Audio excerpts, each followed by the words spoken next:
paano natin natatapos yung payout setup natin.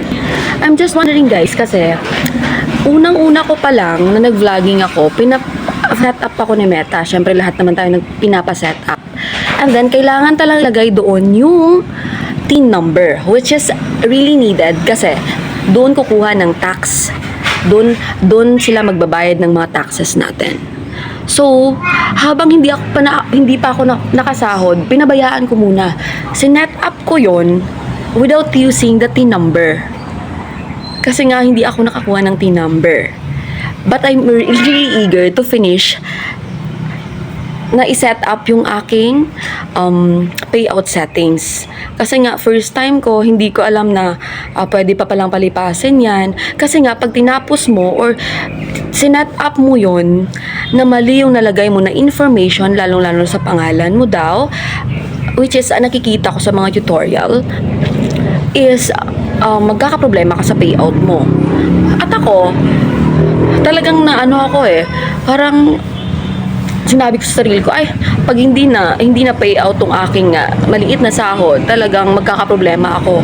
Kasi nag-contact na ako kay Meta na hindi ko nalagay yung TIN number ko.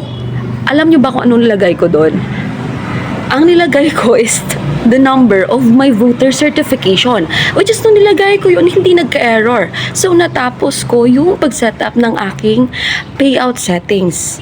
Kaya doon ako kinabahan na syempre masasayang lang yung aking pinagpaguran kasi nga mali yung nalagay ko na TIN number. Kasi nga paulit-ulit kong sinasabi na sa tutorial, pag mali yung nalagay mo na sa payout settings mo, talagang magkakaproblema ka. So, talagang dumating na yung araw na magpapasahod na si Meta. So, hindi ako, sabi ko, pag swerte ako, tsaka ibibigay talaga ni Lord sa akin yan, ay pasasahurin niya ako. Thank you. Pero kung hindi, mag-aantay na lang ako kung kailan ako i-entertain ni Meta. Pero kumuha na ako ng TIN number ko kasi nga, pag nag-edit ako, talagang may ilalagay na ako. Pero kasi, pag inedit mo yun, kasi mali yung nalagay ko na TIN number, which is a voter's number nga yun hindi mo siya ma-edit kasi naka-gray na siya. Parang naka-black na siya na as is na yun na talaga yung TIN number mo. So, that's my big problem. Big problem, pero parang dinidisregard ko na lang din na pag hindi talaga ako pasasahurin, wala tayong magagawa. So, dumating na yung sahuran at saka nasa tampakan kami noon.